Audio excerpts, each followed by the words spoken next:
Welcome to Sprinkle with Hope podcast with your host, Jason. And today we have an awesome guest with us, Colleen Murphy. Colleen Murphy is a wife, mother of seven, author, and a public speaker. In 2013, tragedy struck Colleen's family when her second oldest daughter, Lauren, was hit by a car and suffered severe brain damage. Colleen's main focus became helping piece Lauren back together again. With the help of specialists from all over the country, her family and friends, as well as her strong faith, she was able to do just that. Today, Colleen and Lauren speak together as a team, inspiring thousands of people by sharing the details of Lauren's tragic accident, never give up attitude, and miraculous recovery. Colleen lives just outside of St. Louis, Missouri with her husband, Dave. She spends her free time fielding countless phone calls from her children as they deal with the challenges of adulting and assisting her husband via FaceTime as he struggles to find things at the grocery store. I found that to be quite entertaining. Your kids are all struggling with life challenges, right? And your husband just can't find the ketchup, right? Yeah. You see where it all stems from, right? I love it. So, maybe fill in a little bit of the gaps of, some of the information that wasn't in that biography, and just kind of let us get to know Colleen just a little bit better. Okay. So, my husband and I have been married almost 32 years. Wow. And, I was a stay-at-home mom for probably 20 of those years. The kids came like every 2 years. Yeah. We were not very good at Vatican roulette, apparently, but, go figure. So after my youngest was in kindergarten, I went back to work and was super proud of the career I started. And, after, smelling like spit up for 20 years, it was kind of nice to be out in the corporate world. And life was good. It was finally at a place where we weren't struggling for money. All of our kids went to private schools. So my husband worked a gazillion side jobs just to pay for that. So, once I went back to work, it was, we could breathe. And our kids were doing well. Our adult kids, the two oldest both had master's degrees, were living on their own, financially independent, doing great things. We had two in college. Kids were doing good. They stayed off drugs. We didn't have any issues. We figured our work is done. We did such a good job. And then my second oldest daughter was living in New York at the time, and she was on a business trip and was hit by a car. And, that one phone call changed everything. And so that was chapter one of my life. And then that phone call started with chapter two, and we just had to figure it out. Basically, the youngest was 11 at the time. So, I took off to LA where she was, and then we moved all over the country, and, we just muddled through and did the best we can. And, luckily, we had a pretty good outcome. We're still not there, we're still working towards recovery, but, we just held it together somehow, some way. I don't know, but that's it in a nutshell. Yeah. I was going to ask, how's she doing now? So she does really well. So her injuries were so severe, she was not expected to survive. And if she did, they said that she would most likely live in a semi-vegetative state, never walk, talk, any of that stuff. So the first brain surgery she had, the first life-saving brain surgery, they removed a large section of her left temporal lobe, which is where our language center is housed. So she could not speak for a couple of years, aside from the pleasantries of good morning, how are you? Anything that was like automatic, anything that required any thought, she couldn't do. So eventually, thanks to neuroplasticity, and the fact that she had a young brain, she was 25 at the time, with years and years of speech therapy, things were able to reroute. And we're at the point now where it's pretty conversational. Now I get mad at her for what she says instead of wishing that she could talk. So that's always a good thing. She still struggles. And if you talk to her, you would know within about 5 minutes that something wasn't right. But she does really, really well. Obviously life is different. She's not living in Manhattan, and she lives with her parents, can't drive, but she's pretty independent as far as, I'd like to say she cooks her own meals, but she never cooked before the accident. So she can make a sandwich really well and use a microwave. Yes. Somehow I failed with my daughters on the whole domestic thing. I have 6 daughters and they're useless in the kitchen. So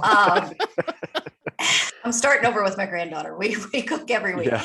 I have more patience though with her. So she does do well, and doing this public speaking that we do is really giving her a sense of purpose, and really, really helped, because, it's hard. You go from living the fast-paced life, and then, you're at home with your parents and watching your younger siblings do all the things that you did previously, and that you still can't do now. So Yeah.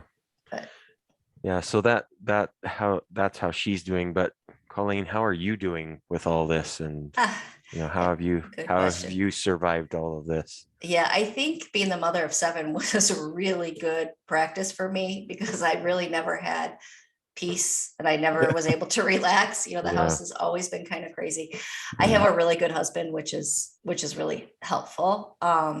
He always jokes about it in the book. There's 100 pages where I talk about Lauren's story, and 200 pages where I make fun of him. But he was such an easy target. It was just, it was like taking candy from a baby. But at all kidding aside, I just fake it till you make it. In the early days, it was tough. And there were many days where, I ended my night with just a tear-streaked pillow, but I held it together during the day, and forced myself to have a positive attitude. And the days that, when I would feel like, this is never getting any better, and I'm spinning my wheels here, something or someone would show up and tell me a story of something that she said or something that she did, and it kind of recharged my batteries. So I think having a positive attitude was probably the best thing I could do. And also, like, tricking myself into believing that we were going to be okay. Now I look back and read some of those early Caring Bridge posts that we put out, and I laugh like, oh my God, this was terrible. And I really thought she was going to be okay. But I think that was my driving force, is that I wouldn't let the negativity creep in. That's so awesome. And just as you were kind of talking, so you guys go around and public speak, correct? Yes. What is the topic typically of discussion that you talk to these groups that you go around and meet with? Sure. So when we first started, which is funny because I think back to those first 2 performances, and we were terrible, but her story is still inspiring. So it's, it was still good. But we were asked very early on to do a commencement address within doing 3 speeches. So we go from, 3 speeches to now we're in front of 3,000 people. And I'm like, how in the heck am I going to pull this off? She can't read. Yeah. She can't remember anything. Every time we would practice, I'm like, oh my God, does any of this sound familiar to you? We've been doing this for months here. So I knew that when we did the commencement address, I had to switch gears. Instead of just telling Lauren's story, I had to give the graduates something. They had to come away with some type of message for them. So we turned it into the 5 keys. And it was kind of the 5 lessons that we learned throughout the journey, and kind of weaved her story within. So it's number 1, show up. Number 2, find your cheerleader. Number 3, kindness is free. Number 4, work hard. And number 5, never give up. And, we have little stories for each one of those lessons. And, it really does make a pretty inspirational speech.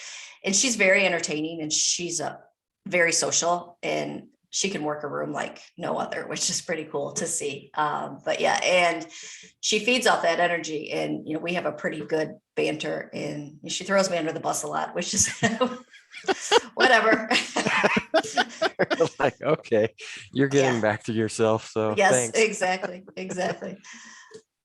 2 of those 5 really stuck out to me: kindness is free and never give up. I'm a big sports fan, and this week in sports, there's the speech years ago that oh my gosh, I just forgot his name.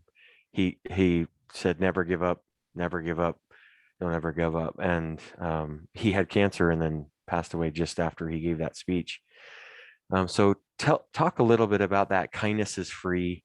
Why you came up with that, and of course, never give up. We understand it, but really, I wanted you to focus on the kindness is free, and curious how you came up with that and why. Sure. So that's actually an interesting story. And with you being a sports fan, we were actually at a Cardinal game, which I know a lot of people hate the Cardinals because we always win, but sorry. I don't even follow the Cardinals, but that's okay. I still like to brag for people out of state. But we were at a Cardinal game. It was my brother-in-law's birthday, and, they invited us to go. So here we are with our whole family. It's $1,000 just to go to this stupid game that I don't even follow baseball, but we're all in a row. And there was like an empty row behind us and then a row of people behind that row. And one of my daughter's friends was like the t-shirt girl where she throws out t-shirts. So she came up to say hi. And instead of like standing in the aisle and like distracting people, my kids like all moved to that empty row, and it was bobblehead day. And apparently the guy that was in the row behind that row put his bobbleheads like on that chair. Oh. And so Lauren like kind of sat on the edge of the chair, not all the way back, wasn't sitting on his bobbleheads, but he said something like, "You're on my bobbleheads." Well, she couldn't understand what he was saying because she has aphasia, and just turned around, smiled real big and said, "That's okay." So, and I wasn't around for this. My youngest told me this. And then he said something rude, and then later like accused her of being drunk. And didn't say, I didn't know about any of this at the time. So then when they came back to the regular row, my youngest told me, and I was just sitting there with like steam coming out of my ears. And I'm like, okay, how do I handle this? And I'm like, okay, I want my husband to go punch him in the face, but he's too much of a Boy Scout. So it's got to be me if it's going to be anything. So I sat there for a while, and I didn't want to embarrass Lauren. So I waited till she had to go to the bathroom, and one of her sisters took her, and I just went back and I'm like, "Excuse me, sir. I just wanted to let you know that my daughter that you said was drunk was not drunk. She's disabled, and she has a condition called aphasia. She has brain damage, and she can't understand when people speak to her." And he said, "Oh, no, it wasn't her. It was the one in the red striped dress that I said was drunk," which was my other daughter, which probably was drunk. I'm just kidding. She was at a ball game, but no. And I was like, "Yeah, no, that's not the one that you called drunk. It was my disabled daughter." And, and it's hard enough to take a disabled child to a ball game, but when there's people like you, it makes it that much harder. Kindness is free. Does not cost money to be kind. Kindness is free. And then I smiled at him real big, and I went and sat at my seat. And then steam was still continuing to come out of my ears. Yeah. And then he eventually, like 15 minutes later, I think he was embarrassed because he was with friends, and he left the ballpark. But it's like, things aren't always what they appear. Yeah. And, just be kind to people. It doesn't matter. And at the time too, I'm like, okay, we have 10 bobbleheads. I would be happy to give you all of them. I don't want any of them. Yeah. But, it's just people, just their first reaction sometimes is just to be mean. And, we talk to a lot of kids in a lot of schools, and especially the kids. I'm always like, you know what, you guys can do kind things for people. Invite somebody to play on the playground with you that you don't normally play with. Invite somebody to sit with you at lunch. And what a difference we can all make, and what a gift it is that we all have that ability to brighten somebody's day. Yeah, it's so true. It kind of leads me to believe that, so I posted something on social media today, kind of similar to that. And it says, we are not all in the same boat. We are in the same storm. Yeah. Some have yachts, Sure. some have canoes, and some are drowning. Just be kind and help whoever you can.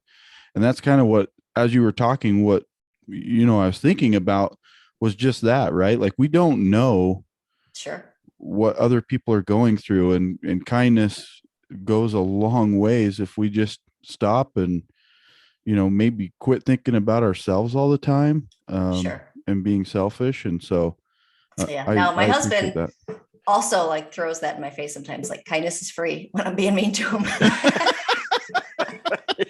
Like, yeah, I'm exempt. Right. I made this up. So Exactly. That's right. Now go find the bread. Exactly. Exactly. He has an app now, so I get less phone calls, which is great. Oh, that's awesome. Oh, that's so good. So, And then it's for the never give up too. I think that was the other one you asked about. And that's just basically, no matter how hard things aren't going to be better today or tomorrow, or maybe even 6 months from now, but just keep chipping it away. And, there's power of the human spirit, the tenacity is what's gotten her where she is. And, no matter what it is that you're trying for, just keep going. Yeah, the name just hit me. Jim Valvano is his name. Oh, So yeah. he was very inspiring. that's awesome. Thanks for sharing those with us. I appreciate that. So what are you guys working on these days? Are you guys working on putting together a book, or do you guys just go around and speak to these groups, or? Yeah, so I published a book that was released on October 5th. It's actually doing really, really well, which is, I've always been an oversharer, but when you write a book, you're like sharing your inner thoughts and your feelings, which is like pretty vulnerable. And, Right. and some of the things, and my style of writing is I try to weave humor within everything, try to find the funny. That was the gift I got from my late great father, is always find the funny. And in the early days, it was really hard to find the funny, and it was there. I just had to take a step back and find it. So when I didn't write the book till 6 years after the accident, and it was finally enough time had passed where I could put humor within. And some of my humor, when I reread it, I'm like, I sound kind of mean. I'm like, I hope people understand, like, this is just my sense of humor. But so far I've gotten some really great feedback, and people are really liking it, and it's an easy read. But that's really helped as far as with booking more speaking engagements. I mean, we were doing really well, and then COVID hit, like everything else, Right. and everything. But, we still do them through Skype as well, which sometimes is easier, because when Lauren goes off on a tangent, and sometimes she'll go off, answer a question that's nowhere near close, I can kick her under the table and nobody has any clue that I'm kicking her. So, so that works. But we really like doing in person better. And the last, since the book has launched, we're booking a lot of speaking engagements, and a lot of them out of state, which is really, really fun. So it's crazy to see the reaction that she gets from people from just telling her story, which is pretty cool. So that's really our main goal. And even with the book was to kind of help supplement her speeches, because it really gives her a sense of purpose, and we all need a sense of purpose, and it gives me a sense of purpose too. So what's the title of the book? Yeah. Murphy's Don't Quit. And then it's 5 keys to unlocking hope when life seems hopeless, which is those 5 lessons that we use in our speeches. Okay. Because I know our listeners like to reach out and get those things. So they'll find that. And that's really cool. Yeah. Maybe someday Jason and I will write a book. I don't know. Yeah, do it. We're having a blast doing what we're doing. Yeah, do it. A lot of people have reached out to me after I wrote the book saying that they want to write. I'm like, just do it. Don't just sit down and just do it. You don't need an invitation. Just do it. Awesome. Yeah. That's great. So where can they get this book at? Is it like, can you purchase this on Amazon or? Yes, so it's on Amazon. It actually debuted as the #1 survival biography, and it was on the #1 spot for almost a month. And then it's still been, and that was October, so it's still in the top 100, which is really cool to see. So Amazon, Barnes and Noble online, Walmart online, really anywhere books are sold. You just put in Murphy's Don't Quit. We also have a website, which is murphysdon'tquit.com, that has the links to all of the people that sell the book. And then if you have us come out for a speech, we also sell them when we do speeches. Awesome. So you brought up neuroplasticity, and I just want to get I love talking about that. It's a subject that I enjoy talking about. I'm just curious what your take on neuroplasticity is, and how that's working with you learning it, as well as helping your daughter to create those new neural pathways. Sure. So for the people that don't know much about brain injury, I always give the example of when you go a certain route in your car and you know the way to get to a certain place, and there's a roadblock, there's a detour, and you have to take a different way. With enough times that you do that detour, you remember how to get there the opposite way. So it's the same thing with your brain. And, she has to find like new pathways, and it's years and years of speech therapy. And eventually, her brain will make new connections, and the neurons will fire in different spots. And it's really complex. And even the experts don't know a lot about neuroplasticity, or what makes it, or what makes one person successful and one not. But obviously we're 8 years out, and I mean, things are so much better. They're still not perfect, but it's just keep that brain exercised and constantly keep her motivated, and, looking for new things and striving for better things. And it really is, amazing that the brain can do that. And we're very fortunate, because Lauren has had a really, really good comeback. That's great. I was thinking that can apply, I think, to all of us if we're using our brain, exercising it. Developing it as often as we can, which hopefully would be every day, that we could do the same things. We could learn new things and grow and develop but I think that's awesome that somebody like your daughter who was in that tragic situation can also reprogram and retrain their brain to be, now to be a public speaker is it's amazing. And she's missing the language portion of her brain. I'm like, seriously, and when she started this, she was at speech therapy. There was a professor that like had all of the aphasia clients come up with the goals, something new that they've never done before. And when she came home and said that this is what Lauren chose, I'm like, like, are you kidding me? Why can't she be a prima ballerina? Like that would be easier. Right. But leave it to Lauren to find the goal that, is the hardest. And, that's what makes it even that much more inspirational. Yeah. So cool. That is cool. So here's the special treat right near at the end of our recordings. We like to do what's called the double down dose. Okay. And so it's 2 questions that we ask. I'll ask one and then Shane, I'll ask the follow-up question to that. But the first part of the double down dose is, what is your definition of hope? I guess that just anything is possible. It's, without hope, we would have had nothing. And that's kind of the driving force of what motivates us with anything, really. Without hope, what do we have? I guess that's not really a good definition, but I would say hope is probably, the one thing that keeps us striving for whatever it is that we need or want. Really cool. Love it. Yeah, we love asking these 2 questions. So the second part of double down dose, which often I don't think we think on a deeper level, is how would you define love? Oh gosh, that's a hard one. There's no better feeling than love, to be loved and to love somebody else. I don't know how I would like sum that up, but it's like you're constantly filled with a warm hug, when you're loved, and it's you feel so secure and you feel safe. I think that's probably and I'm very fortunate that, I have a husband that, loves me unconditionally, and I'm kind of crazy. But without him, I couldn't be me. And, I don't know. It's just, it encompasses everything. And it, because I'm loved and, I had a great childhood. I was loved by my parents. So that was the foundation that helped me love my children and give my children everything they have. But, that's a tough one. Now I'm going to be laying in bed tonight thinking, this is what I should have said. Yeah. We Thanks, have had guys. that same exact. I'm going to send you an email. Okay. Can we just dub this in? Yeah. Sounds great. Yeah. We love asking those questions.